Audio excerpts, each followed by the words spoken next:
That's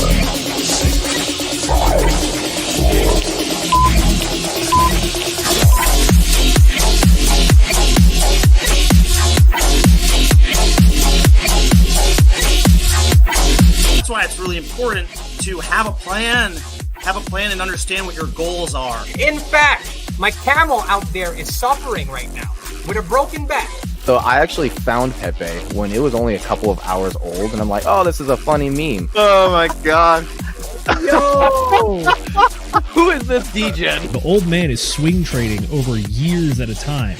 And it's like, that's where the real money is made. The answer is a permanent loss. With single-sided staking, you don't have to worry about the permanent loss. But really, at the end of the day, it's just the matter of a macro market. It's just what happens. If you're aware, if you're disciplined, you can hone that into further financial growth. Financial freedom, so where you can actually live life and not have to be constantly living paycheck to paycheck. I mean, that's the ultimate goal, more or less, right?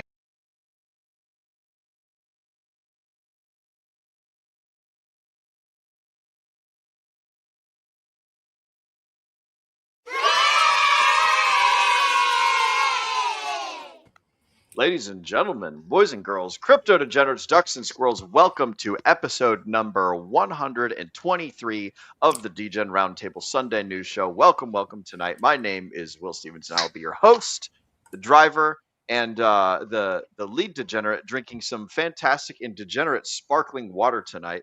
I'm joined by my two fantastic assistants. We've got Mr. Brendan, the anonymous bean. Brendan is the government's legal and he does focus a little bit on the government world, but mostly macroeconomics and things going up, like way up higher in the world. We're also joined by our sound expert, Mr. Dace Northall, who I am in the house of right now. He's right across that room. It's super cool and awesome. We've been having a great week so far, getting a lot of shit made, and life is good. Life is great. Gentlemen, welcome to the show. How's it going? Brendan, dude, what's new and exciting with you?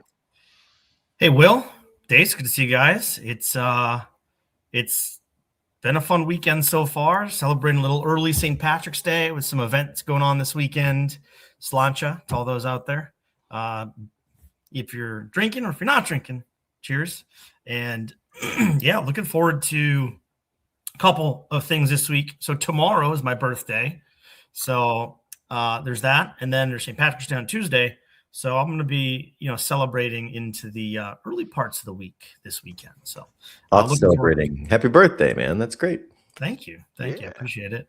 Other than that, man, not much. Just working my life away. And hey, ProveX launched. Well, at least the coin launched. The app hasn't been fully launched yet. Like, it's still in beta. But we'll get into that later. Hell yeah, man. Dace, how you doing, brother? I'm good, man. I'm good. Been busy with my friend Will here doing some contract work, replacing some church lighting. We're doing some sound panels. We're doing PTZ cameras. We're doing all the things. Will got to shadow me today at my Sunday morning job, and so yeah, it's been a fun week and eventful weekend as well. Nice. It has indeed. It's been super cool. Let me see if I can find a picture. Oh, I do have the picture. This is Dace, can I pull up the picture of the empty church that I had put in the meetup chat in Telegram? Sure, if you like. Yeah, absolutely. Excellent. Sweet. I gotta stop showing it. I'm gonna pull this up. So it was super cool. For those of you guys that don't know, I'd said earlier that Dace is he's a, how would you describe it? You're a sound engineer. Audio engineer is the term, I think. Yeah. Yeah, audio engineer. So this is a super big and awesome church over nearby where Dace is at, and he's got this super crazy big soundboard. We've got this crazy display, all of the live sound coming in from everyone's little individual personal microphones, all of the stuff happening inside the room. Dace is over here pushing the knobs and pulling the buttons and doing all this magical technical stuff that I totally don't understand, but it was crazy cool to watch him sit there and mix for the 3 services this morning. So super awesome and totally fantastic. What a nifty thing to get to observe, to basically watch an artist do the behind the scenes work that keeps everything going that most everyone just takes for granted. So that was an absolute treat. That was really awesome to get to see today. Thanks for coming along, man. It was really nice to have you there. Truly, it was a good time. Glad you could see it. Yeah, look, it's I think it seats 3,000 people. It's a big room, and so yeah, I'm a big nerd about sound, audio, really all production, but audio is my forte. And so yeah, it was great to have you there, man. And thanks for the great shots too. Great camera work. Yep, it was impressive. I wouldn't even know the first thing about working that board. Dude. It's there's a lot to it, no doubt. You got to meet another one of our friends, the broadcast engineer at that church, kind of gave Will the once over about audio engineering, and it probably sounds close to the spiel I've given you about it in terms of it being its own lifelong pursuit. You know, you're never done with it, for sure. Yeah. The cool thing that he was telling us is like, you know, there is no, it's important to find a passion in life where you never like really truly make it, where it's a constant strive for excellence. And if you try and get comfortable, then you basically get outcompeted and washed out by everyone else, or you get bored by stuff. And that's what the other engineer was saying today. Is like, look, sound is a never-ending problem, and it just keeps getting crazier. The technology keeps growing. Your abilities keep like, you either have to like niche down into doing something very specific, like Dace was managing the what did you call it, the live in room things, while he was handling the broadcast for like, you know, streaming and YouTube and all that other stuff. Am I getting that correct? That's correct. So the console you saw me sitting at, this church only actually has 3 of those consoles. One is handling what the audience hears. That's what I'm doing. One is handling what the artist, you know, what the performers on stage hear in their in-ears. That's another whole desk. And then a third one is controlling what the broadcast is getting put out. I think that's what you're talking about. So yeah, there's lots to it. Yes, this is the other picture of the room filled with tons of people and all of the stuff happening all at once. And so like this is probably the cooler one, I would say, for the folks at home, those of you guys who have any sort of experience with this stuff. Oh man, I was hoping that I could change the aspect ratio and make it way neater. But yeah, the unique thing about this sound system that it's Dolby 3D audio, and so it's surround sound, kind of like a movie theater, but it's a live sound stage as well, which makes it pretty unique. Really in North America. I mean, there's not very many in general. It's a pretty unique thing to come here. Oh, for sure. It's totally an absolute treat. And if you guys ever have the opportunity to become good friends with Mr. Dace Northall and go and visit him and see him in his element, it is an absolute treat, and I'd highly recommend it for all the DGens out there who. You're too kind. Too kind. Yeah. That's really sweet. Thank you. Super. Speaking of kind, we've got a whole bunch of audience members that need some love and attention and affection. It's time for the chat motherfucking shoutouts, ladies and germs. Let's go see what the DGens are doing out here, typing up and away at us. We've got a couple of folks in the house tonight, starting with our very own Mr. Brendan, the anonymous being right here. We were wondering in the green room before the show went live. We're like, man, does anyone even know that we go live? What's the metrics and things? But yep, ProveX has launched. That is going to be the first starting topic of discussion for tonight. Then we'll get some fluff stuff, or we're going to do some fluff stuff first, so that way as the folks roll in, we'll cover more of the ProveX stuff. Yeah, excellent. We've also been joined by Mr. Moondog, who says Heidi ho with the upwards pirate top hat stuff. It's good to see you, Mr. Moondog. I was reading through your thoughts that you had sent me earlier, broski, and man, those are some fantastic thoughts. For those of you guys who are not in the DGen Roundtable Telegram, y'all should go check it out. And then occasionally we will be graced by Mr. Moondog's. Oh man, I don't even know how to describe the way that you communicate. It's very like flow state, and like there's a lot of information. There's some like opinion, and there's a lot of like conjecture. But it makes people think outside the box. Reading Moondog topics and chats and things. So you will never experience a more creative use of emojis than Mr. Moondog. Mr. Moondog emoji game is on 1,000. Absolutely, dude. It is absolutely nuts. So I'm glad that we could have you in the show with us tonight. We're also joined by our very own Mr. Kenturian54X, everyone's favorite pilot, farmer, and dungeon master, who says, "What's up, DGens? What's up to you too, sir? Glad that we can have you with us tonight." It's been a while since we have 54 cent in the chats. Good sir. It is good to see you. We've also got my good friend from the Marine Corps, one of my best buddies, Mr. Slide 180, my good friend Josh. Cheers to you, amigo. I do not have beer with me tonight, but I do have sparkling water. I'm going to go get some beer later, though. So don't you worry. I will be drinking. I'm guessing that you're on one of your famous 14-hour shifts to make that money and get that job done. So good to see you, Josh. Welcome to the show, buddy. We're also joined by Mr. Hex Glenn, one of the sticker winners of the DGen Roundtable sticker giveaway, which I should probably do again at some point. I still got a lot of stickers and envelopes and stamps, so maybe we'll do a sticker giveaway sometime here in the near future. But Mr. Hex Glenn says, "Happy Sunday, gents. Happy Sunday to you too, Mr. Hex Glenn. What's up? And speaking of sticker winners, we've got Mr. Marcus72, who says, "What up, all? What's up, Marcus?" He's also a sticker winner. I think that most of the people who are our regular Showtime watchers have won some of the DGen Roundtable stickers. And Brendan, I'm just now remembering that you won a DGen Roundtable sticker giveaway. Did I ever get you stickers, bro? Is that something that I have neglected to do? No, but I still haven't sent you this box that's supposed to go to you either. So, you know, we're one and the Okay. same. No sweat, broski. That's good. We're each other's temporary storage units. That's what we are. Is we hold on to things for each other. That's great. But what up, Marcus? Good to see you, broski. I know that I had to send Marcus stickers like 3 or 4 times because I kept sending it to his neighbor or something. I kept putting the wrong address on. So good to see you, broski. And then we finally got Mr. Eddie G C2O, who says, "What a shit show yesterday was."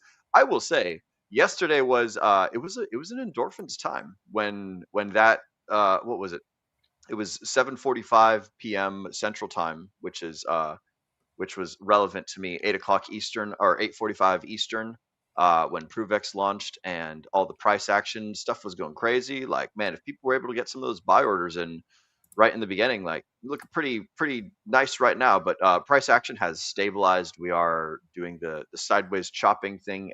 We'll cover all that later. But I don't know if I would say it was a shit show, but it was certainly like new thing. We get to have the excitement and the amazing. And now that the novelties wore off, it's like, yes. Well, I guess I got to go back to McDonald's and flip more burgers and do more things. Also, we've had Mr. Moonpilled Rational Optics rolling on in here. He says, "What's up, DGens?" with the fire emoji. What's up to you, dude, broski? Welcome. Another good real life friend of mine. All right, gentlemen. That concludes the chat shoutouts. Before we get into the crazy serious stuff for the night, I wanted to start us off with a little fluff story that I found over the weekend. It has nothing to do with cryptocurrency. It has nothing to do with many things. Let me change the aspect ratio. Wow, it really wants me to see these ads. Holy moly! I was hoping I could make it smaller or wider or something and get rid of all these advertisements. But I guess that's just the way that WXYZ Detroit 7 ABC news goes. So, oh shit! I worked on their tower. What a fucking small world. What a small world. Anyways, you guys don't care about that. We care about the story. What is the story? So we've got a Clarkston man who's been charged with allegedly smashing $10,000 worth of license plate readers in Waterford. I think it's Michigan. But yeah, so basically, homie homie smashed, I think it was 3 automatic license plate readers in the township, and this was, as of March 3rd, so 10 or so days ago. But yeah, he was charged with 3 counts of malicious destruction of police property, a felony that carries up to 4 years in jail for each count. Now that's like the maximum, but like, kid's 24, he's going around there, he's smashing these license plate readers, and so that's basically what's going on. A few of them had been forcibly broken from their mounts and smashed to pieces. They learned that on my birthday. So there you guys go. Now a little bit of doxing for if you want to steal my identity. That's my birthday. But the police's birthday gift to me was finding a whole bunch of readers being broken. So I'm supposing that they found footage. Oh wait, no, that's what it was. They found footage from nearby businesses, it's always amusing when the police are able to pull footage regarding things that have to do with stuff that they like, as opposed to regular citizens. They're always very quick to get the resources to make themselves whole, more so than the resources to fix civilians' problems. But anyways, he got out of his vehicle and hitting multiple cameras with blunt instruments until they broke off their mounts. So Spencer Anderson and others are entitled to their opinions regarding technological advancements in policing. However, no one is entitled to maliciously destroy the property of another, including that of the Waterford Police Department. And he's got a $500 bond. So, like, not a crazy story, but I wanted to start off with this because it's like, this is the what is it? The street vigilante, the citizens taking the big government is always watching into their own hands and doing something about it. Now, I don't necessarily condone the destruction of other people's stuff, but I also don't condone, like, crazy policing. And I would encourage folks at home to look up how like policing functions, the difference between a sheriff and the difference between a police officer. Like one of them is mostly for criminal stuff, and then the other one is mostly for civil stuff, meaning like money and crimes. So like when it comes to policing, most of like the stuff that the police do involves some sort of we'll say economic stimulus, for lack of a better word. A lot of like ticketing and a lot of generation of income for the city. So something to consider. Whereas the sheriffs, they don't really write a whole lot of tickets. They're mostly out there stopping crimes and doing like, they're also elected and they're appointed and things. But there's a whole rabbit hole I can go down to this stuff. But Brendan, Mr. Dace, do you guys have any thoughts about citizens running around with baseball bats, hopping out of their cars and smashing license plate scanners? I was just going to say inflation comes from us all, man. More than $10,000 sounds a lot more severe than 3 of them, right? So, and I'm sure that there's a threshold about misdemeanor felony. And so your tax dollar doesn't go as far as it used to, it would seem. Yep. I mean, they just print money anyway. It's not like they have a balanced budget. So what's 10,000 if they're not actually, balancing a budget and using taxes? Therefore, I say, shame on them. Shame on these police people. I'll say that like I've basically spoken my piece already, but it makes me happy to see that someone is taking what I consider to be justice into their own hands. I would certainly be disappointed if I had a bunch of cameras that got smashed. However, I'm not going around setting up cameras in public places to take money out of people's pockets for driving through a red light or something like that. It's also interesting. It's like I'd really like to get like a high level law about the legality of this because, for example, when I was living in Miami, like every stoplight has a camera, but none of them are legal, so they don't run them because somebody won a lawsuit, and so none of the cameras in Miami on red lights work. But if you go one county north to Broward County, the red light cameras there are apparently legal, so they run them and they give you tickets if you go through a red light or if they think that you go through a red light. And so it's interesting to me, and I've seen this happen in many states where like it's legal here, not legal there. I'm really curious. I'd really like to get like a high level ruling so that we could just get rid of all of this police state BS. But that's neither here nor there. I don't think we're getting that anytime soon. Yeah. I don't think that the world is going to change in such a way as it would empower us with more ability and to keep more of the money in our own pockets and reduce the amount of authority that the government has over us. But that's my inner skeptic. Just assume Skynet's coming at some point. Yeah. Skynet and is. What's that one with in what's that movie that has like. I'll come back to it. There's another movie. No, not The Matrix. It's like policing. Minority Report. Minority Report. Crime. Ooh. Yeah, Minority Crime Report. Division. Yeah. Yeah, that's the more and more like that at some point. Great movie. Unfortunately.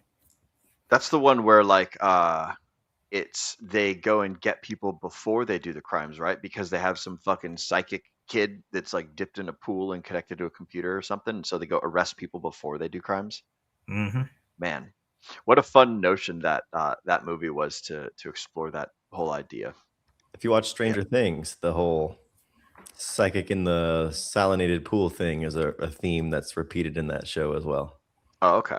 I've never watched Stranger Things. I've heard from a lot of people that it got like really like homosexual and strange and weird, but like I have no idea what anything about that show is. It's just like I've never had the time nor the inclination. There's so many things that I wanted to do, but is it a good series? I enjoyed it. Yeah, I think there's pros and cons to it, but it's also based off of some real world conspiracy theory type stuff that we could get into some other time. But that's kind of what we're referencing here. But yeah, I would say it's worth watching. I enjoyed it. Season 2 is weak. The rest of it's pretty good. Okay. Yeah, I haven't watched like the last season, and the season prior to that. I made it halfway through. And I was like, "Oof, man, there's some boring portions of this." Yeah, so, I liked 1 and 3 the best. I think season 1's great, and I think season 3 is really good. And there's 5 total. I think so. Yep. Yeah, so 4 is the one that I made it through only like halfway. I think that one will maybe has some of that in it that you're talking about. But overall, I mean, first season was phenomenal. I mean, I don't think I've heard anyone watch the first season and not love it. I liked season 2, but not as good. And like Dave said, season 3, I think really picked back up. It was very good again. Okay. We've got a couple quick comments here from the folks at home. In reverse order, we've got Mr. Hexglen. A man destroys license plate readers, and then they capture an image of his license plate to find him. So it's like, if only he was a little bit more thorough, you know. So it's funny that they used the private business ones. They probably like subpoenaed them or something like, hey, give us your CCTV footage, or else we'll come, you know, like knock your doors down or something. So that is also quite ironic. Good observation there, Mr. Hexglen. Also, we've got Moondog. If the flock camera lawsuits could get enough traction to make it to the federal court, it shouldn't be hard for a skilled law firm to get red light cameras collaterally swept in. That's an interesting notion, good sir. I like where your head's at. And then also we've got Mr. Moonpilled Rational Optics getting stocked up for the DGen Roundtable Whiskey Wednesday St. Patrick's Day bender. Ooh, I guess we're having a bender or something. So it's good that you're getting ready for it, good sir, Mr. Moonpilled. Good. We like. I guess we're gonna have to now. Yep. Oh man, I guess we're gonna have to. It'll be a good time though. Speaking of things that we have to do, let's go ahead and launch into the chittery chatting about Mr. ProveX. So, for those of you guys who don't know, ProveX, the token, launched. It was launched a little bit ago, like a couple days ago. People had it in their wallets, and you could move it around, and you could do stuff with it. Yada yada yada. Basically, there was an opportunity for you to have a $0 token that was gifted to you freely, and then after a certain amount of time, then like the and Richard posted about this a little bit better and more eloquently than my description. But basically, like if you sent it to another wallet or something, then you more or less got something for free, and you sacrificed your money, and it's a non-taxable event, and blah blah blah blah blah. But that's some of the stuff that happened with that. So I'm going to go ahead and pull up a share screen, and let's see if I think that I have the ProveX token without. I'm going to go ahead and log my wallet out of Deck Screener here, so that way you guys don't get to see my wallet. All right, there we go. Oh, son of a bitch! I should have put ProveX up before I got rid of it. Okay, so actually we've got bubbles. Oh, Atropa. That's unusual. I did not anticipate that. I guess Atropa is doing very well right now. So I'm going to go ahead and share my screen. I have a bubble chart here for everybody. This was not here just but a little bit ago, so I got no clue what's going on with Atropa. But as you guys can see, most of Pulse Chain is in the red. This, I swear to God, this was not. I'm going to refresh this and see if this is okay. You can hide that one if you want. Yeah, I guess so. Okay, no, it's down 24. Yeah, what the hell's going on? I guess there's something wrong with Go Pulse, but there we go. So anyways, most of the Pulse Chain ecosystem is in the red right now. Most everything is down to Goblin Town, as Sami would say. And Brennan and I were speaking in the green room that like basically the consensus seems to be that like folks were selling a lot of the stuff that they had in order to probably buy, buy the ProveX or sell the ProveX or whatever the hell, but the whole ecosystem has been suffering. So for those of you guys that go ahead. I was going to say they're not selling all of those tokens, but what they're doing is they've been swapping cores into ProveX, and the cores dumping because everything is correlated and connected to liquidity. Once the cores fall, everything falls within the ecosystem, and Hex has been the one that's hit the hardest. Essentially what's happening is I was doing a little bit of wallet watching. Haven't had a lot of time today, but kind of just looking at transactions, and I'm seeing Hex and cores being sold into ProveX, and then you have some of these, ProveX SAC wallets that got some extra money and mid-range. They've been selling and then bridging out, and so that's causing an ecosystem to dump as a whole. They also note they did redo the ProveX chart, so it looks much cleaner now than when it did at launch with all of those crazy wicks up and down. But nonetheless, that's kind of what I'm seeing is Hex and cores being sold for ProveX, and then some people are selling their ProveX at very, very small amount of wins. For example, I saw one. Somebody posted it. They had sacrificed like I don't know, 100,000 for ProveX or something. Yeah. And then they made 10% and then they sold it and cashed out. I'm like, what's the point of even sacrificing if you're going to just cheat on 10%? But I think there's also been some people trying to manipulate and play around with the software. I'm sure there's some people that aren't, angry at Richard as well and don't want to see things succeed. So I think there's a little bit of that potentially as well. I've got the chart pulled up here. So this is my TA, guys, just so you know. This is how I do TA, is I just put lines on the chart, just horizontal lines. This marks where the price was at the liquidity launch, not necessarily the token launch. We're discounting all of that because basically it just went fucking stupid straight up high and is totally irrelevant data for anyone with any sort of position in the market. This is where most of the people who sacrificed, so like this isn't the average sacrifice discount price. This is like where most of the people who were in the sacrificing pool got their like oh no, we've lost Stace here for a second. But this is where most of the people have got their what would be their break even? Yeah, it'd be like their break even, right? So this would be the zero discount rate right here. The money for nothing, chicks for free. If you sacrificed like $10,000, then you would have got 100 million ProveX tokens, right? So 0.000 and a 1. That would be the break even point for the folks at home. But this is where like most people would be broke even, and this is where like the liquidity got like massively injected. So as you guys can see, there's about $1 million of liquidity of it paired against USDC. And we'll switch over to Richard. And if you notice that ProveX most of the liquidity is in stables and wrapped ETH. So if somebody sells ProveX or if somebody sells Hex or Pulse Chain, it doesn't really affect ProveX because it's not really, it's not paired liquidity wise with the cores. And therefore it can kind of run on its own. It's probably going to be, at least currently, it's decorrelated from the core Pulse Chain tokens, Pulse Chain, Hex, PulseX, Inc. Those are all, and everything else within the Pulse Chain are very, very locked together because of liquidity pairings. But ProveX, what do we have here?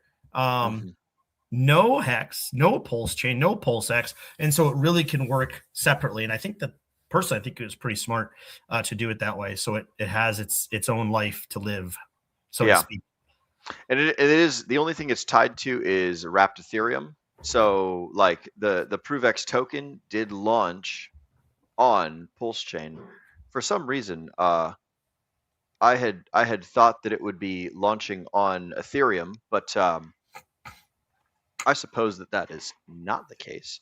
I'm not sure if something is happening. I'm hearing sounds and things. Oh, there might be some. Is there stuff going on out here, broski? Oh, fiddlesticks. The dog has made a mess. Mr. Brendan, this is getting absolutely ridiculous. Would you mind taking over the mic for a second? I have to take care of a dog issue. Got it? Yep. All right. Sweet. Thank you, buddy. Yes. So we will take that down. And I am not the one that is very good at doing... There we go. The behind the scenes clicky clickies, but yes. So Dace and will be back in a little bit. But Moondog here says only like 1/8 of amount sacrifices for an LP. Last I checked, something like 2 million out of 16 million. Curious, maybe. It's interesting. So pretty much slightly down price wise from what you would consider most people's break even, but of course it's only been launched for a couple days now. And the other thing is, I don't know if you've gone and actually tried to use ProveX, but if you did, you would find this. Let me share my screen here. Share screen. You would come here and you would say, what? The coin's launched, but the app isn't even working yet. So the app is still in beta. I've been playing around a little bit. This is just a wallet that I have that I don't really use for anything. I'm but back. but yes, so can't really do anything.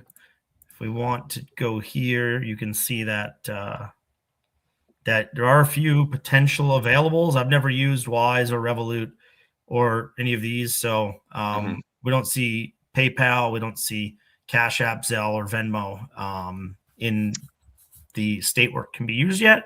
So we kind of have to wait until the rest of this gets added and locked in before we move forward. So Yeah. I'm curious, and I'm also curious at like when the actual app launches fully, like what's going to happen to the price at that point. Yeah. And are we going to see people, using this regularly? How long is it going to take, for ProveX to be, a go-to module for people to onboard into Pulse Chain? I'm very curious. I mean, once it launches, I really want to try. I'm very curious how it works, but needs to launch. And so, we have the coin. Now the question is, what's the actual launch date of the app? I heard 2 more weeks personally. It's always 2 more weeks, isn't it, bro? Always 2 more weeks. The dog had got into the garbage can, by the way, and knocked that damn thing over. But fortunately, Dace was paying better attention than I was, and he's like immediately to hop on it. But a totally non sequitur. I will say that like the app was super clunky when I was playing around with it, and when it had first launched the beta. I had sent some people money on Venmo or something. I don't recall. Whoever was watching live at the time, like you guys might remember what was going on, but I just know that I had sent somebody $10 and nothing happened. So it was like, oh well, I probably shouldn't have, been fooling around. But I was like, fuck it, what is 10? What's 10 fucking bucks? But among friends, anyways. So somebody somewhere got some money out of me for me dabbling through and clicking on through this protocol. I will say that Wise and Revolut they're both very useful. I have actually used those to onboard money into Coast before. Back before well actually I've been using Coast for a long time. And I never really saw reason to mint the CST token, the stablecoin that they used to have, or that they still have, but they used to not a stablecoin really anymore. anymore. Well, yeah, it's not a stable thanks to the old government regulations and things, but there was never really any reason to mint the stable before like swapping it for one of the core tokens. You could just like bridge your dollars in and then just use your dollars to buy the core tokens, and it's like, oh, why use this stable middleman? But the Wise and Revolut are both very useful in terms of like being they're essentially like Western Union alternatives that are just faster. And so it allows you to make wire transfers and do other such things quickly on the internet. So I have used those before. So I'm glad to see that those are options in the repertoire of things. But yeah, like you were saying, PayPal, Zelle, Venmo, Cash App, all those like more normie-ish ones. Those would be the good ones to do. It looks like we have the dog again. This bad behaved lass. So she's with me now. Excellent. But overall, crypto's been holding up pretty well through what's going on in Iran and things to that extent. We still have Bitcoin hovering in that 72 and a half range. ETH just under 2,200. We have Michael Saylor buying every single week.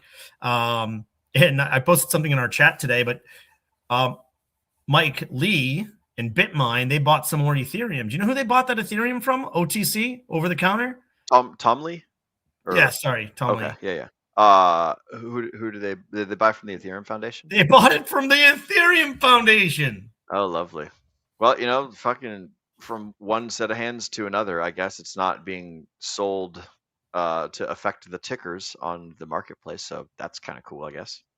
Well, it seems like Bitmine has more of a desire to hold it than Ethereum Foundation does. So yeah, imagine that the people that believe in the thing like it more than the people that are actually doing the thing that the people believe in.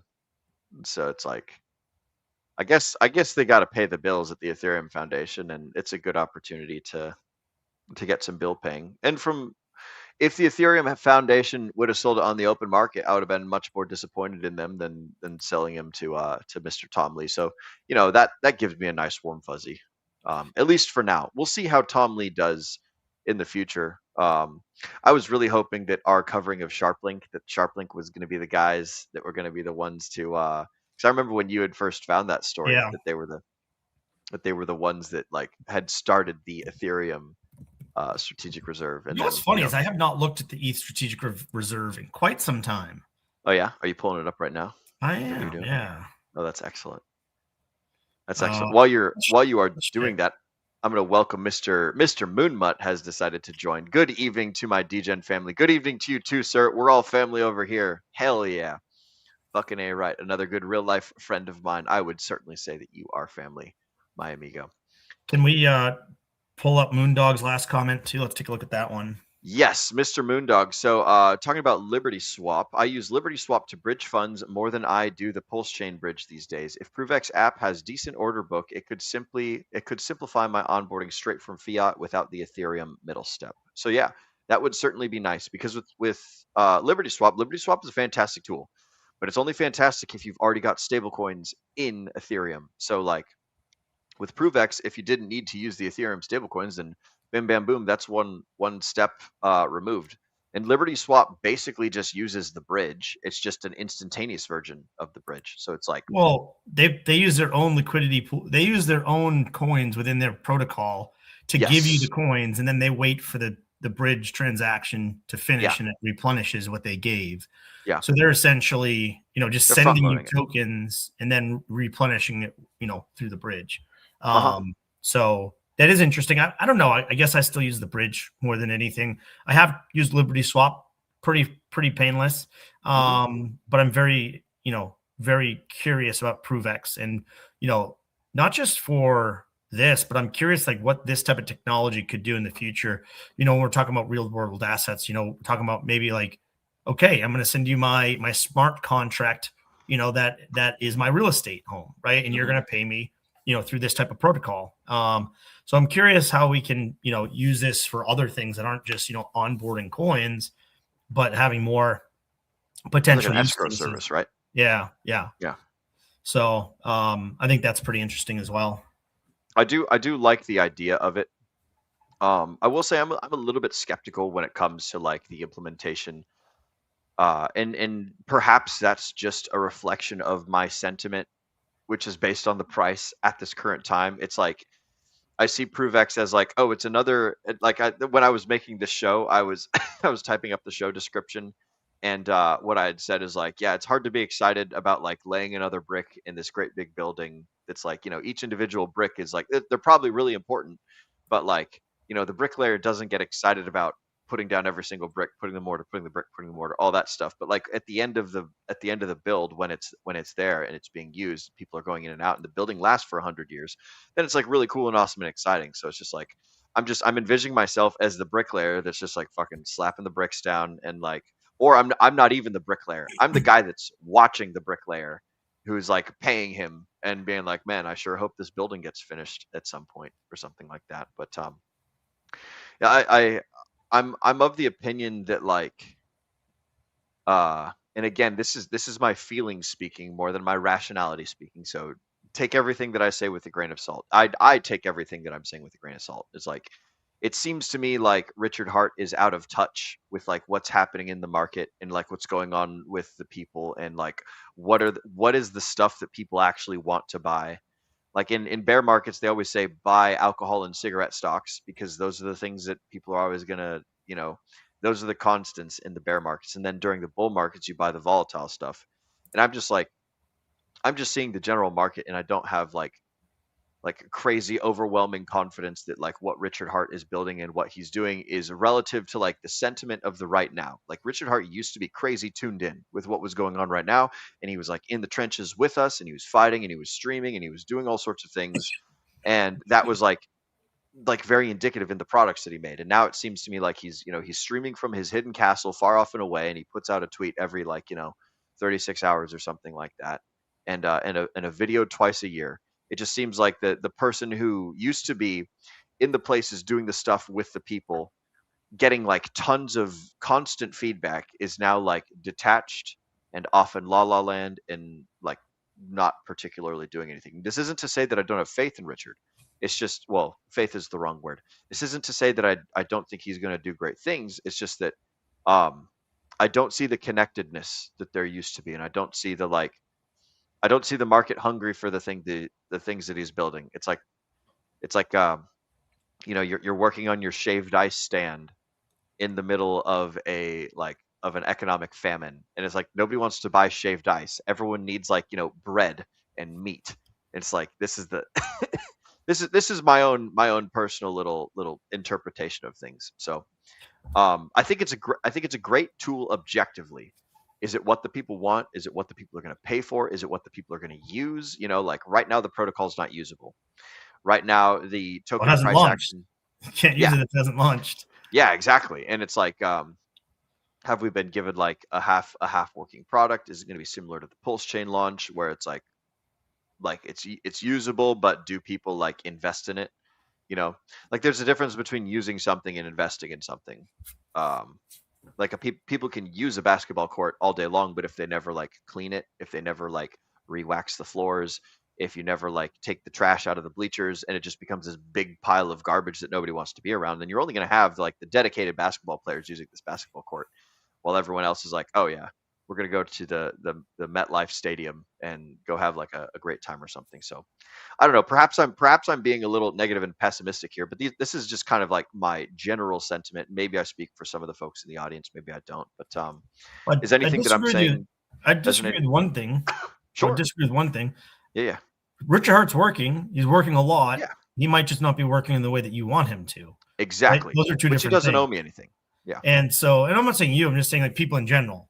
Mm-hmm. And Richard Hart's working. He's out there. I mean, this ProveX is being launched. The coin's there, but it does seem to some people like he is disconnected a little bit from the community. Now, the question is, what is the reason that we feel, or some people feel, he's disconnected? Is it because he's not streaming? Is it because he's not able to stream? I'm curious if the other half of this red notice gets taken away, like what then, right? Like what would be Richard Hart's opportunity? Because honestly, I don't know if he can stream right now while that's out there. And I don't know if he'll stream even if it's gone, right? There's no guarantee of any of it. But my curiosity would be what happens when that red notice maybe gets resolved or gets fixed, or who knows what that time frame is, who knows if it's going to happen. But that would be the question for me. Like, yeah, it's a tough one, but I think nonetheless, it's good to see new protocols coming out, especially ones that are unique, right? Like one of the things that everyone says is Pulse Chain and Hex have been gate kept, which is true, right? Not just by centralized exchanges, but by CoinMarketCap, coin market sites, CowSwap, Uniswap, all of these places that aren't carrying coins that, by the way, beat the SEC in court. So there's a benefit, there, and yet they can continue to use other coins of protocols that have, gotten in trouble and had to pay fines or do other things. So it seems to be super, it's their opinion. It is not a real legal reason, in my opinion, why they're not doing it. And so the gatekeeping is a real thing. And so can ProveX get around the gatekeeping of centralized exchanges? And will it even make a difference? That's a question, because one of the nice things when you're on a centralized exchange, or if you're on CoinMarketCap with your correct market cap, or any of these other ones, then actually people see you, right? If they don't see you, they don't even know you exist. Getting on ramped into your protocol doesn't matter, right? If they don't know that you exist, doesn't matter. And so that gatekeeping is still there. So we'll see how much this makes a difference. But personally, I love the idea, just in general, of being able to do peer-to-peer transactions and not having to worry about a centralized exchange. I think, DeFi, just in general, would benefit a lot from this change of having to go through a centralized exchange, having to, bridge tokens, having to get in there, rather than just having a direct route. So I do think that this is a potential benefit for DeFi in general, and we'll see if that helps Pulse Chain. It hasn't helped the charts yet. Of course, it's not up and working yet, but I do like that ProveX is decorrelated from Pulse Chain because the liquidity is not tied to the cores. Yeah, that is a good thing. I will say, I thought that the token itself was going to exist on Ethereum. I didn't think it was going to be a pulse chain token. So it is quite interesting and fascinating for me to see that it is on pulse chain instead of on Ethereum. So I believe today Liberty Swap tweeted about bringing it to Ethereum as well. And that's the thing. It's like in many cases, not all cases, but in many cases, I think they're pretty interchangeable because of how Richard launched these things. I'm not an expert, but that's my general understanding is that if you provide liquidity, bridge things around, unless there's protocol specific exceptions, typically the token at least will transfer. Like contract functionality might get more complicated. So yeah, I think that's something that Liberty Swap was talking about today, if I'm not mistaken. Yeah, I did see that. Do we have that tweet? Can we pull that tweet up? I do not have it right now. I'll go ahead and catch Dace up to what we were talking about, though, while you find that. Dace, we were basically talking about the general sentiment of like Richard Hart doing, and I was describing my my more or less like blasé attitude about the entire market, and like how, in my opinion, Richard seems a little bit disconnected from things and launching stuff that more or less no one cares about. While it's still a useful tool, it's simply not going to be used right now. And then Brendan was speaking about how like it's more about the totality of everything and how it all comes together and plays together and works. Do you have any thoughts you wish to share on anything of that nature, or your I was really excited when ProveX launched. I was like, oh, finally some green charts, and it was doing some good action in the beginning. I think it did 135% increase from the starting liquidity position. So, you'd mentioned something about. Sorry, were you weren't finished? No. I was running out of things to think of, but go ahead. Have you seen Field of Dreams before? Field of Dreams. If you build it, they will come. You nailed it. So I think if you're an entrepreneur, if you're an innovator, if you're a marketeer, scam king, you want to bill the person in the position however you want. You have to keep firing. You have to keep taking shots. You have to keep making things. You have to make the next thing, right? Whether you ask Elon or Jeff Bezos or whoever you ask, they're all going to say that is the mentality that you have to succeed. And so, yeah, I mean, we're building stuff on a chain that is a copy of Ethereum. Ethereum, if you look at the price the past 10 years, it's not done great, Do you think that in the past 10 years, there's been no technological advancement? It's something my friend Sami says that I really like recently.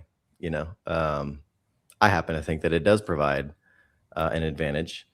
Whether it's here in the Telegrams, over at, over Walk the Block, we talk about this a good bit. Me and Tracker talk about this a lot. If you look at the charts of gold and silver's launch of ETFs back in the 70s and the 80s, their performance clearly would... I think that their performance is suspect, right? In terms of, okay, now ETFs are here, and so there's a major effect on the market performance after that for an asset that was performing well against the dollar. You're seeing the same thing happen, along with you've seen what is it, like 1,000 times the tokens that were out in 2020 are out now in terms of just the raw number of tokens that exist. So yeah, you're seeing a lot of different factors play out. I'm very curious to see if the Clarity Act passes. It's a pretty hotly debated thing right now. If it does, I think you're going to see some performance from Ethereum. There's still Ethereum bulls that exist out there, believe it or not. I think Bitmine bought 10 million off of Ethereum Foundation today. I saw that tweet. And so, yeah, look, if we're talking about the bull case, we're talking about future speculation.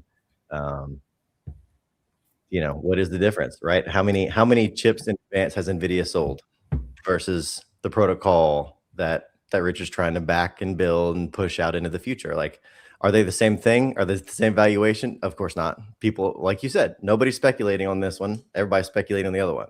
I'm not delusional. I get that. But as a suite of tools, kind of to lean into what Brendan said, when you put it together with Liberty Swap together, and with, let's take as harsh of a view of ProveX as we can. It's a skin of privacy tools that already exist. Sure, fine, I get it. There's so many things out here. Like, how many things in the world are packaged differently and appropriately and marketed to the right people at the right place at the right time, and they succeed where others fail? Like, that's another one of those dubious dubious criticisms while Ethereum's at $2,000, right? Once we have a $4,000, a $6,000 Ethereum, people might be singing very different tunes about these products. And so if you're in the game, if you're watching, if you're paying attention, if you hold the coins, you should probably have a bull case and have an optimistic view of why you're doing what you're doing. That's the one that I hold about the things that I'm holding. So that's kind of what I view it as. Are we on the bleeding edge of speculation? Are we buying a token associated with a thing that isn't even up and running? Yeah, of course. Yeah. Like that. Do you want the volatility either way or not? Right. Like, and so far it's leverage on a thing that has not performed well. But that also is on the cusp of legal clarity. And so we're at a very unique spot with it all right now. No doubt about it. Like, I can't fault anyone for not taking on the risk. It's obviously a tremendous amount of risk. So yeah, those are my thoughts.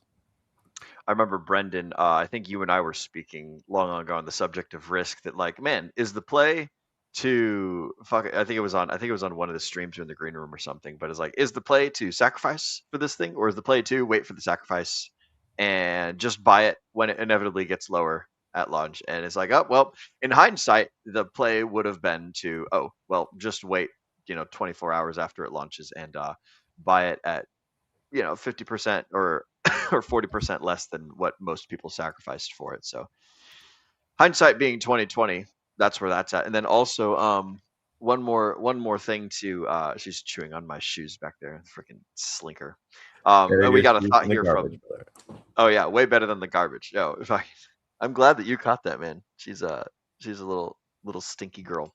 But anyways, we got a quote here from Mr. Moondog. The true irony is that the tech advancement in Ethereum has reduced gas fees effectively, thus decreasing the US dollar demand in price for a superior product that was previously overvalued by gas inefficiency. So it's like, by making the process better, they have made things cheaper, which is like, this is the reason that like oil companies will buy out people that create small engines that are crazy hyper efficient on gasoline, or that can run on water for like 1,000 miles or something like that. Or like why nuclear energy isn't being invested in is because we have this system that runs on this inefficiency that is the gas price.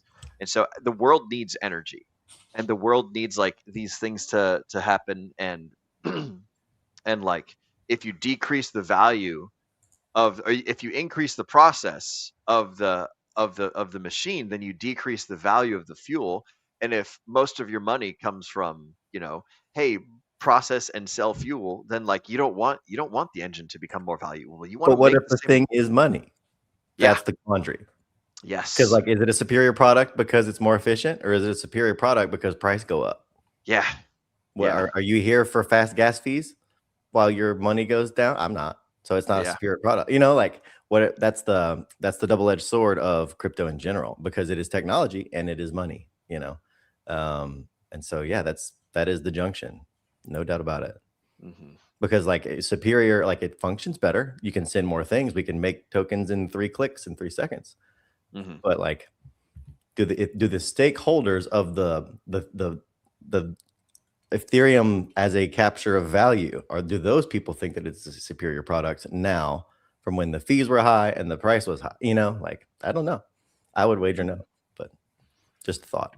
I suppose we'll find out. Brendan, do you have any thoughts on this before we move on to the next topic? No, I mean, essentially we had a Bitcoin season. We haven't had an alt season at all. So yeah, really hard to say, it's down because of cheaper gas fees. I think it's down because we haven't had an alt season. Realistically, like Solana had its run mostly due to pump tires, and people getting in on those betting on those launches, and all the streamers lugging people on stream and the frenzy that happened there. But other than that, it's been few and far between as far as things that have pumped. I have a hot take that we did have an alt season. That's my conclusion that I came to. And the alt season was poisoned by pump fun. And so like, because the alt season happened and was just like totally abused and gone crazy with, and people like expected the same thing, and so they did a bunch of the same stuff and increased their scamminess, increased their marketing, increased all of their like negative stuff, and didn't really increase substance. Like our alt season did happen, and it basically was pump fun. That's what I referenced And earlier. The number of tokens, it was diluted. It was Yeah. diluted across a million bajillion tokens, Yeah. instead of and a more few people runners. went No down. utility. Yeah.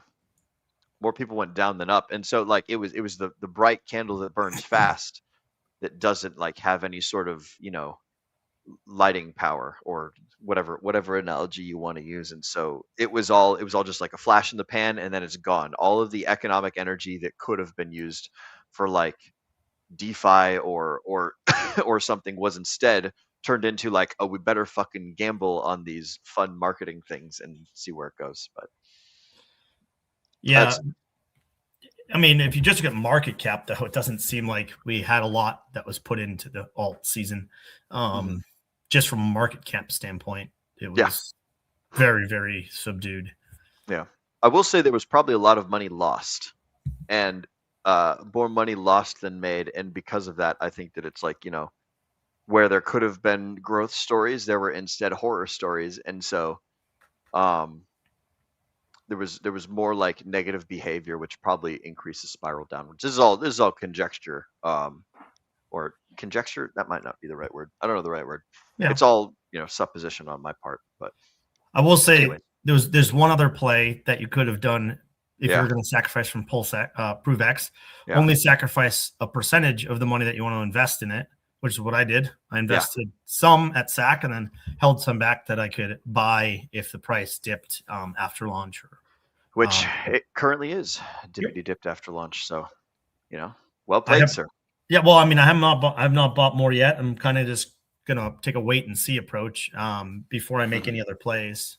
I don't necessarily have to buy more, so I'm curious to see what happens with it, and then I can buy Hex if that goes down less, or PulseX, right? Like if that's going to be dipping and ProveX is not, then I might just rotate those funds into other coins that seem like they're at a better purchase price. Yeah, get the thing that's at the best deal. Exactly. So I don't like to have a plan and then think that you have to follow it through all right to the very end. Like you got to make whatever the best decision is in that moment. Mm-hmm. It is definitely about taking in all the information, making a decision, reanalyzing the OODA loop, orient or observe, orient, decide, act. Hey, when do you guys think that the ProveX app will actually launch out of beta? When do you think it's going to be usable? It's going to be 2 weeks, bro. 2 weeks? What do you think, Dave? Yeah, I mean, I think it's something that we're throwing darts at a dartboard, but I'll throw one. I think the next like big things that we'll see moving around in the market. What is it? March 18th. We've got a FOMC, I think. Why is March 18th? Yeah, I think it's March 17th and 18th. Okay. Yeah. But then after that, what is it? May, Chair Powell is replaced. So I think that's going to coincide with some bullish sentiment in the market. I mean, last time we had a famous crypto villain, Gary Gensler's head roll, right? Everything ran, and so, yeah, I think May could be an interesting time. There's the old sell in May, go away. I think that there's the next couple of months could be exciting, and if I were to launch a new thing, I'd want to launch it in the middle of when people are excited to use crypto. So I think a lot, I know this sounds like a broken record right now, but a lot hinges on the Clarity Act. If the Clarity Act gets through, it might be surprised. And also this stuff is out, and if it doesn't get passed, depending upon the legal perspectives of the folks setting up the protocol, we might wait till the Clarity Act is passed, so yeah, I think a lot hinges on it, but the next 60 days will be not boring. Yeah, there's a lot going on when it comes to the Clarity Act. Like, I really wish that it had stablecoin yield in there, because I know banks are fighting that really hard. I think it's super important for competitiveness in the market. Look, banks used to give people return on their money. It used to happen all the time. They've just decided not to because they have monopoly on money, and therefore it's they don't want other people to come in and start giving yield again, because guess what? They make a lot of money off your money, and they could provide yield if they wanted to. They don't want to because they're greedy. And so I'm always for open market, and the more open a market is, generally the better for the consumer. And so I would really like to see stable coin yield get passed in a positive way, and curious to see what that would do to the traditional banking system. You know, on the subject of like traditional banking system and stuff going on up in the government, with this seems like a good spot to pivot over into the discussions about the SEC and the CFTC. I've got the tweet that I think that you sent us earlier, Mr. Brendan. So we've got look at that. I had the tweet. There we go. There's the tweet. So for those of you guys who were not aware, the the era of the turf wars, duplicative resignations, and differing regulations between the SEC and the CFTC is now over. For those of you guys that do not know what the SEC is a Security and Exchange Commission, so they're in charge of securities, and then the CFCT is the commodities futures trading. I forgot what C is. Still commission. Yep. That's right. So one is securities, one is commodities, one is about like promises and things, and the other is about like utility stuff. Is the general gist of it. But anyways, they're they're working on aligning their regulatory definitions, coordinating oversight, and facilitating data sharing. Oh boy, the government sharing more data. That's always good news, isn't it, boys? Letting all the places know what your license plate number is. But they're working to deliver clarity that market participants deserve. And this is from the SEC chair, Mr. Paul Atkins himself. So this comes right from the top. And there's this whole little article. Yeah, so this mostly, just to kind of give, this is mostly focused around crypto, which is why it's important. The SEC under Gary Gensler obviously was very anti-crypto, and they were trying to take every single coin and say it's a security, essentially, outside of Bitcoin. And then even when Ethereum became an ETF, and that's a commodity at that point, they were still like, okay, everything is a commodity, so we have control over this. And the CFTC is like, not really. I mean, most coins are commodities, not securities. And so there's this battle, between Gary Gensler's SEC and the CFTC. And so this is essentially saying, hey, we realize that it'll be in everyone's best interest if we actually worked together to decide what is a security and what is a commodity. And so they've created this memorandum of understanding, to formally coordinate and harmonize, I guess, their oversight specifically to digital assets. And there are probably some other things in there that this will help to alleviate some pressure that isn't crypto related, but generally speaking, the focus of this is for crypto. And so, Chairman Paul Atkins, I mean, kudos to him for sure. I think that, moving into an area where we're actually going to have good oversight and not just, I hate crypto, and so I'm going to try to kill it oversight. So I think this is super positive moving forward. Here's the thing. It's like prices are down, but we continue to get more positive news when it comes to crypto, right? We get the Clarity Act passed. That's positive. This SEC, CFTC, combination and creating, proper definitions regarding crypto in most cases. I think Paul Atkins said he thinks 80% of crypto are commodities, and maybe it's 85%, maybe it's 90%. Who knows what it'll end up being? But that's really good to hear. We're getting positive news here, positive news in the government. Honestly, like M2 money supply, we're seeing a lot of good positive momentum outside of prices looking like they're not performing. And so, it's kind of still a wait and see, but it seems like this year may turn faster than what we would normally expect in a bear market, right? Normally bear market runs until November, December, somewhere like that. And then you start to move up, but we might have already seen the bottom. I mean, that's a possibility. Now we could still see further downside. So I'm not saying one way or another, but it's certainly because of the unique positive outlook outside of price, it's a fair chance. I mean, I won't say fair chance. It's a chance that we've already seen the bottom of this market, and that we see the bear market turn around much faster. And we'll see. We'll see. I don't know what you guys think about that. About if we see the bottom, or about on the whole thing? Both cases. I mean, no, just the positive momentum, but and then on this as well. Well, I think that, like, I hope that we've seen the bottom. I would sure love to be like, I've been thinking I've been in a bull market this whole time. It's just been a really shitty bull market. And, you know, if it's like, hey, congratulations, you actually also went through a bear market, that'd be great.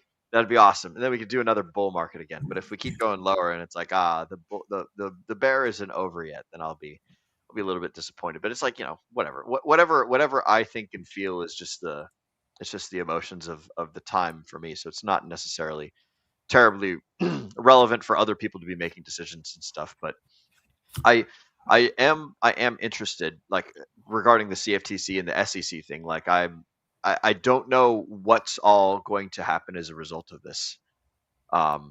Like, will they be doing more governmental overreach, or will they be making a better system for us to operate in? I'm quite certain that there's going to be a few wealthy people that are going to have a better system made to operate in. And I just don't know if it's going to be in such a way that it extracts more of my money and value from me into their hands, or if it assists me in the creation of value. I'm always hopeful for the latter, and hesitant to believe anything except for the former, but I suppose we'll see. I wanted to interject. I had a little bit of a non sequitur as I was looking up, like, you know, the difference between a security and commodity. I was looking up our promissory notes securities, and they in fact are. So every single dollar that you have in your wallet is a security. Every single, like, because dollar bills are just promissory notes from the United States government to the Federal Reserve. So anytime that you write a check, anytime that you apply for a loan, anytime that you sign some sort of finance document, you are creating a security, which is basically like, hey, here's this predictable thing that's going to be paid at this time, and I'm writing a receipt for it, and other people can trade around that receipt for value on the secondary market. Most people most often give those things to the Federal Reserve in exchange for promissory notes, but it doesn't necessarily always happen that way. So that was just something that I thought was interesting. But for the folks at home who aren't familiar with securities are basically like stocks, bonds, derivatives, mutual funds, and ETFs, things of that nature. And then commodities are, you know, whatever the market basically decides its things are, like corn and gasoline and oranges and stuff like that. So just a little bit of education for the folks at home who are not entirely used to that stuff. Dace, do you have any thoughts on the CFTC and the SEC combining forces and things like that? Scroll up on your post there. Something Yeah, that stuck out to me was the verbiage on the top of the headline. Coordinating oversight. Go back up. Coordinating oversight and facilitating data sharing. Right? That was probably a core aspect of the deal, where it's like, look, instead of arguing over who's got what, how about we just both give each other all of our information? I mean, that's you know, in today's era, information is power, right? And like, the information that they scrape off of us, they're able to leverage towards their goals. And so it seems like that's probably not in there for no reason, as a part of how they buried the hatchet. That was my only thought. Okay, that's a good point. Yeah, they're probably going to use the information to take all of our goodies away from us. So do not be terribly surprised. I mean, the benefit is hopefully most of this oversight goes to the CFTC. You know, that's the decision that they have to make. You know, what is considered a commodity, what's considered a security within the crypto sphere. And, you know, them sharing data and coming to an agreement is pretty much what it should be, because it's either a security or a commodity. And if they both say okay, it's a security and a commodity, well, then we have a problem, right? So they need to really agree on themselves on what is a security and what is a commodity. If the two organizations can't agree, then, you know, where are we? Yeah. So hopefully this reduces issues moving forward and puts more on the CFTC's plate in regards to crypto, because of course being commodity much better than a security. Yes, certainly in the cryptosphere, being a commodity is way better than being security. And I will say, Brendan, to your point, like um them having more ability to do their jobs correctly, presuming that they're doing their jobs correctly in such a way that benefits the people, then it's like this is good stuff. It's just I'm very skeptical with the government doing things that benefits the people. So it's like that's my hesitation. But yeah, like in a good world where things work the way that they ought to, then it's like this would be exciting news and this would be good because we would have less overreach and less, shit happening like last cycle where Gary was fucking trampling all over the Richard Heart ecosystem, and the SEC was doing their lawsuit against the blockchain, trying to sue the sidewalk sort of thing. So it will be good if that is if this information is used correctly. So I will go ahead and say that. Real quick, we're going to do a quick little couple of shout outs here. We've got some thoughts on the things that we were talking about. Mr. Moondog says, Dace commented earlier about, but it's also money in respect to Ethereum, is just as relevant to the greenback security promissory notes Will mentioned and a commodity like oil. Both are also money. So it's a fascinating world where so many things are traded for so many other things, and like what makes for something to be money, what makes for something to be a currency, what makes for something to be fiat. Like it is this value because I said so, as opposed to like it is this value because that's what people want it for. Like the dollar has a number one on it, right? But a barrel of oil is like, oh, I need oil to move my car, so I will pay you this much for it, versus somebody else will pay a different amount. So yeah, it's good thoughts, Mr. Moondog. Also, we've got some people that have joined the show, starting with Miss Tam Tam, Pulse Chain's #1 cheerleader. Good to see you, Tam Tam. She says, hello, gentlemen. Hello, right back to you. Glad that we can have you with us. I had seen the spike in the viewership, so thank you, Tam, for sharing our stuff on X and over on YouTube. So that is fantastic. Always glad we could have you with us tonight. We've also got Mr. Just Live, who rocks and rolls in with a bit of a non sequitur. You guys remember that movie, The Gate, where kids opened a portal to hell in the foyer of their house? I do not know this movie, but yeah, it's from the 80s. That's an old one. I'm curious what spurred this thought, Mr. Just Live. I never watched it. I've never seen it. I'm familiar with the movie. Oh, maybe Dace, it might be your lighting. You might be thinking that it's the foyer to hell. That's crazy cool. It's not that bad here, I promise. Will can vouch. It's not a gate to hell because that's this wall right here. He's literally like some drywall and 2x4s and insulation away from me. So I know that there is no gate to hell in this house, at least as far as the things that I can see in front of me right now. But yep. And then we've also got my brother rocking and rolling in. Hey guys, you are all cool people. Thank you, Sam. You are cool people as well. Glad to have you on the show. It's really cool seeing the people that we love hopping in the comments and hanging out and having fun. And then Mr. Just Live, Bean was saying that the bottom was in. That'd be real neat. I was saying I don't know if the bottom's in. I said it's a possibility. It's a possibility. It's certainly a possibility. I see, Mr. Dace, you have something pulled up, good sir. Do you want me to rock and roll with this screen share over here? Sure, have at it. Yeah, Okay. Look, we've all referenced this a couple of times throughout our conversations, and it's always fun to check out the old poly market, given currently a 61% chance of passage of the Clarity Act into law in 2026. And so, obviously, this thing wiggles around a little bit. We're in the beginning of this chart. I don't see a date. January 12th. Yeah, so we will see, man. I sure hope it goes through. I think some of the right people are motivated, but you're up against a pretty serious barrier, so I'm curious. Just was curious what the numbers were and wanted to share that with the class. Yeah. The poly market odds are always a fun thing to look at, the gambling odds. And at some point, the gambling world's going to get crazy. I think Brendan, I don't know if it was you and me and Zenith, but some of us were talking about like what happens when people start developing blockchain stuff, because Polymarket is a centralized exchange, so they have like rules, they have guidelines, they can stop people from doing heinous stuff. Like, what if people develop like a blockchain decentralized? Like, you would need oracles, you would need all sorts of other things to basically be the referee. But like, you start introducing the idea of like people gambling on other people dying, and then assassins coming in and moving the needle on their own, and it's just like stuff gets crazy.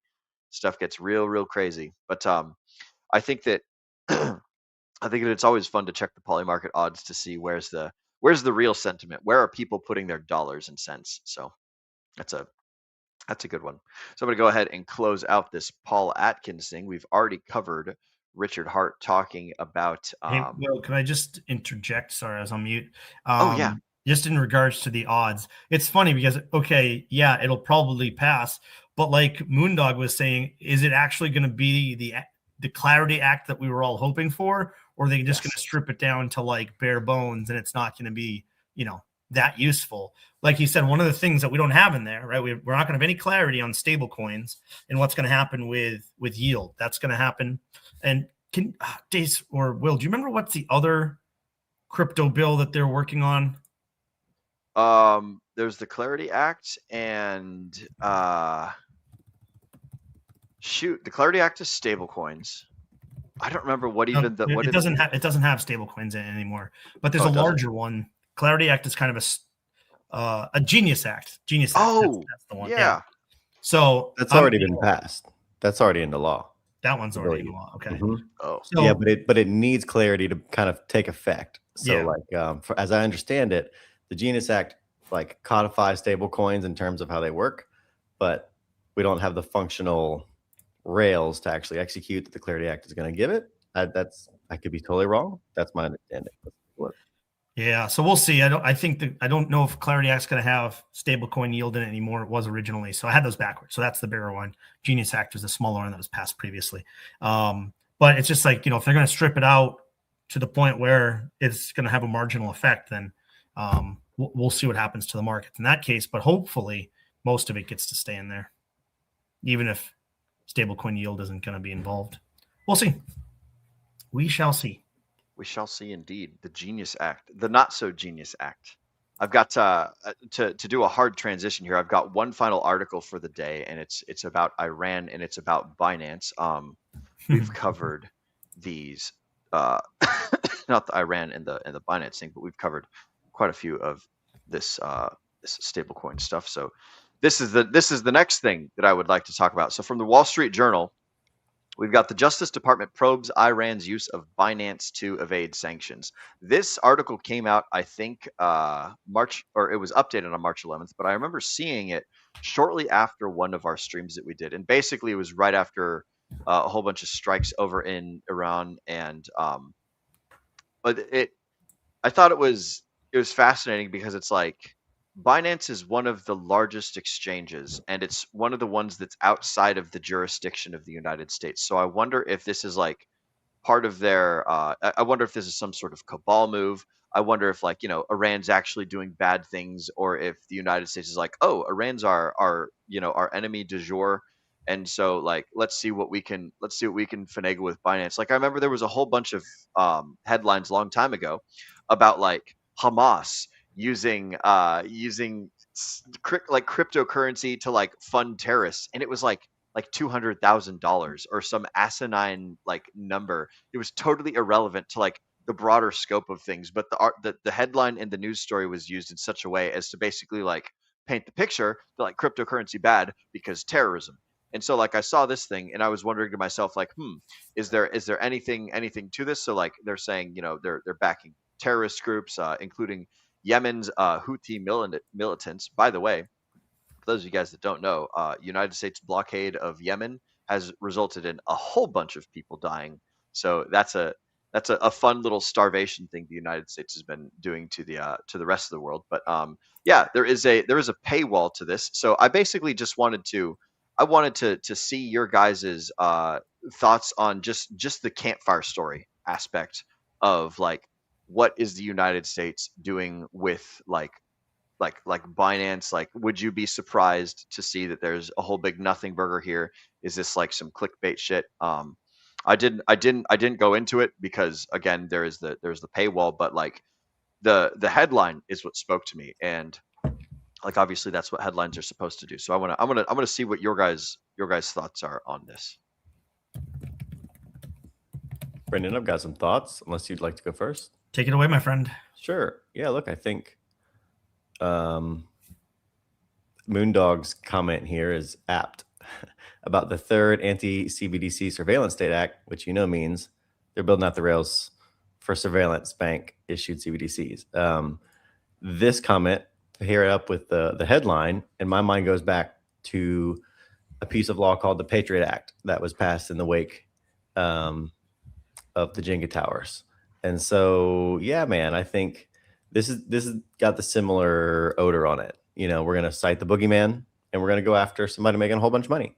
Do I love Binance? No. I think Binance is out for Binance.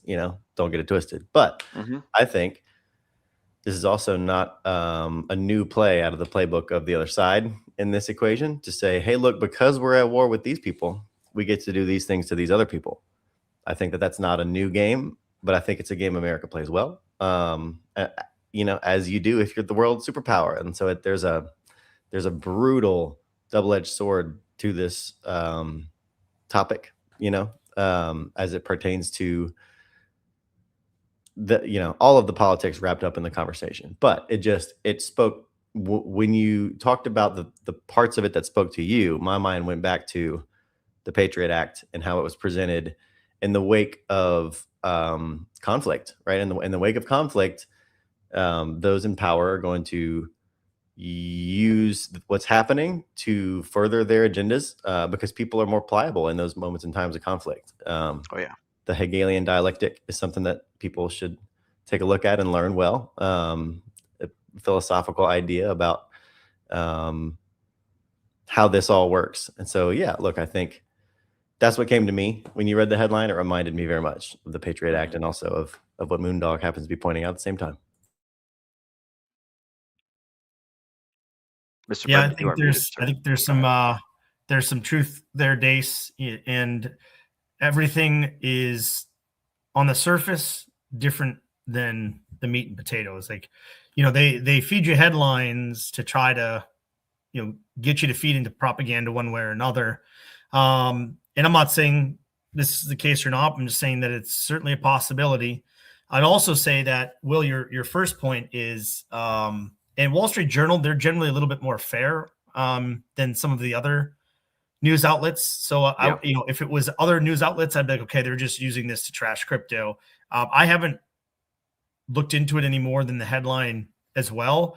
But yes, we've talked about this so much. Is there some nefarious use of crypto for, I don't know, black market deals, crime, maybe terrorism? Yes. But is the overall use of crypto that? No, it's a very small percentage.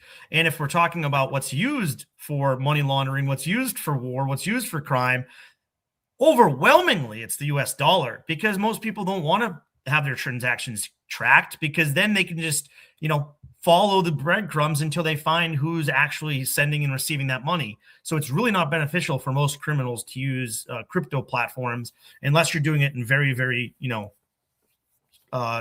in ways that most people don't even know how to use it. So, it's the US dollar. And so anything other than that is usually just a way to discredit crypto. That's generally them.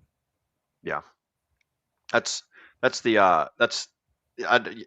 Both of what you guys had said basically resonates with me and my sentiment. And I did have to look up the Hegelian dialectic, Mr. Day. So I've got quite a few graphics over here that are helping guide me. It's basically like, you figure out someone's agenda, you figure out their thesis, you figure out the the opposite of their thesis, and then that brings you into synthesis of okay, what is the actual truth here? So understanding what people are gunning for theoretically as best you can, and then and applying that to the things. So in this case, normies have some fear. We want to do this thing. Let's merge these two ideas into an actual strategy that results in the synthesis of the people's mind state and our goals. And then you get a headline like that, Yep. And Mr. Just Live has a fantastic reminder here. Under the Obama administration, they were dropping pallets of cash on the tarmacs in Iran. So just remember that. This is the stuff that happens. Now, was Obama supporting the Ayatollah? Was Obama supporting rebels?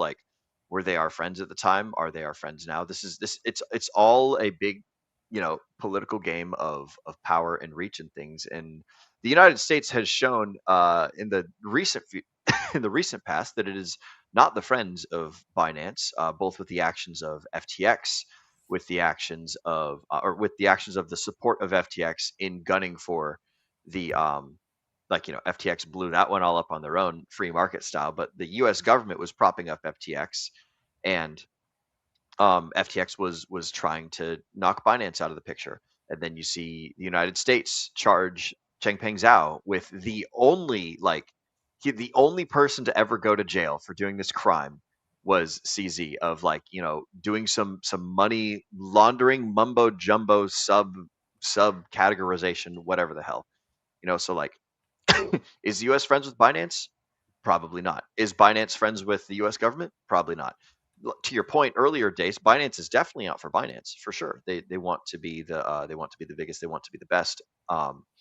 So maybe the U.S. sees them as like a banking threat, or as a freedom threat, or a sovereignty threat for folks or something. But Or just a pinata, right? Just a place that they can,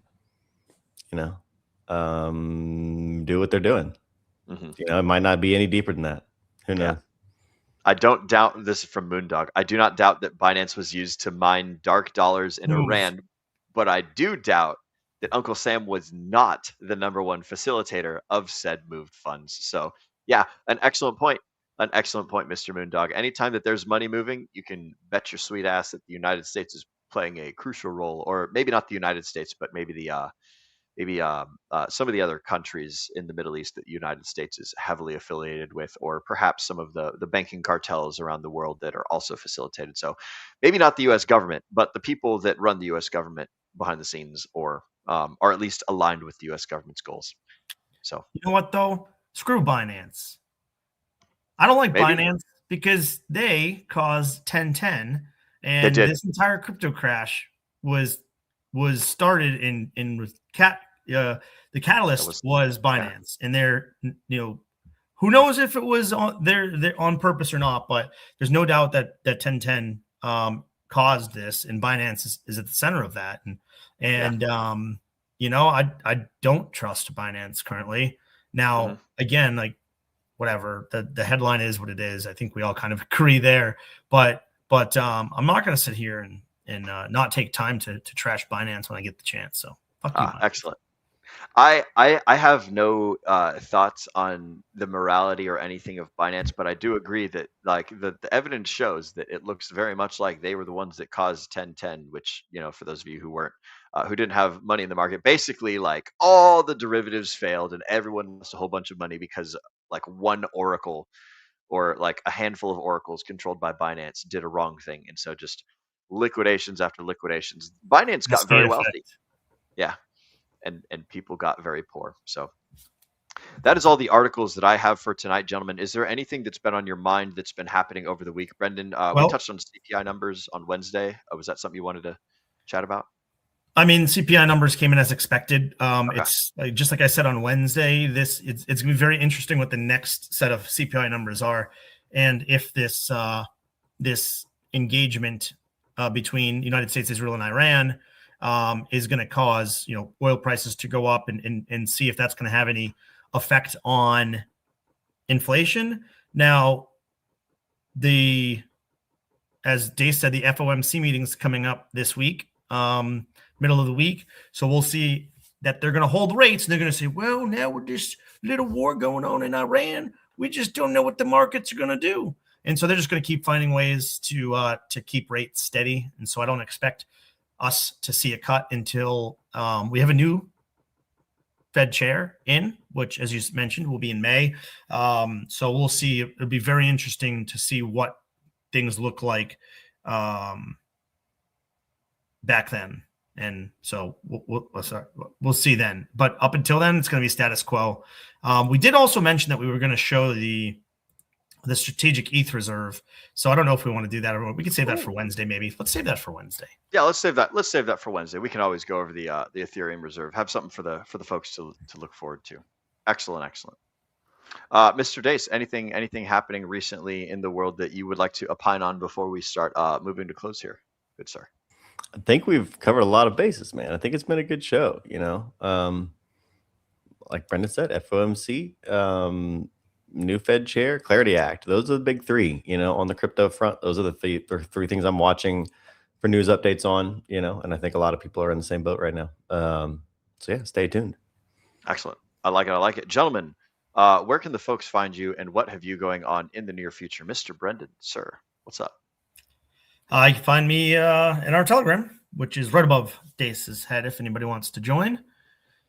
Other than that, no, you'll catch me here on stream whenever I am available. I actually have a work event, so probably won't be there this coming Wednesday. So you can show the ETH Strategic Reserve this week, Will Stevenson. But Yes. it is interesting, especially because I don't know if we've looked at it much since they've added what the targets are, and so we have 3 companies that have specific targets of what they want that to look like. But yeah, so that's about it. And no, it was good chopping up with you. Dave's great to have you on the show. Thanks for joining. Glad you could. Yeah, man. Happy to be here. Happy to be here always. Where can the folks find you, Mr. Dace, and what have you got going on in the near future? Yeah, I'm at Dace Northall on X and Instagram, and you can you can find me probably posting reels and stories from our work this week together. We'll be hanging some lights and doing some more stuff here this week. So that's where you can find me. It's super fun. Also as well in the Telegram. Yeah. Hop on into the DGen Roundtable Telegram, folks. That's where we share the memes. It's where we share the joys. It's where we share the ups and downs, left and rights. Get a little bit naughty, not safe for work sometimes, but it's a great place for community. Come hang out or don't. You know what? Actually, I don't want you in there. Don't join the Telegram. Screw you. I'm going home. Just kidding. I love every one of you. For those of you guys that want to find me, you can find me as well in the DGen Roundtable Telegram. For those of you that are listening, it is t.me/DRT join now. That is t.me/Delta Romeo Tango join now. That is how you get on in there. We stream every Wednesday, Friday, and Sunday starting at 8 p.m. Eastern. And this is where you can find us. We generally go for about an hour and a half, 2 hours, something like that. Every Wednesday, we have chit chat and fun drinking time. It's a very social time. Every Friday, Zenith and I do book club and we do education. And then every Sunday, we cover the latest in the crypto news for the week. This coming Friday, I do not believe that we are doing book club. We're not going to be doing book club for a while because both Zenith and I have some pressing things that are going on. So this Friday, instead of doing book club, I'm going to cover something else that I find fun and educational. And I'm not going to talk about it quite yet because I have to come up with the content, but it's going to be much shorter than the normal book clubs as I'm going to be up here monologuing all by myself. So Friday, we got books. Sundays, we got news. Wednesdays, we've got camaraderie and things. And always feel free to join in on the Wednesday streams if you guys got cool ideas or things you want to talk about, or if you want to test my patience and try and shill a scam and the folks in the audience will make fun of you. That's always great as well. I very much enjoy when the chats tear down the silly scammers that try and hop on our show. So we've got some good chats, got some good community. Other than that, I want to thank you all for spending your valuable time with us here on the DGen Roundtable. As Agent Jay often says, we know that time is your most valuable asset, and we appreciate you spending that right here with us. Ladies and gentlemen, my name is Will Stevenson, but more importantly, you have been watching the DGen Roundtable, and I'm the producer, so I'm going to go ahead and get my trigger finger ready because it's time to remind all the folks at home to remember to DGen responsibly.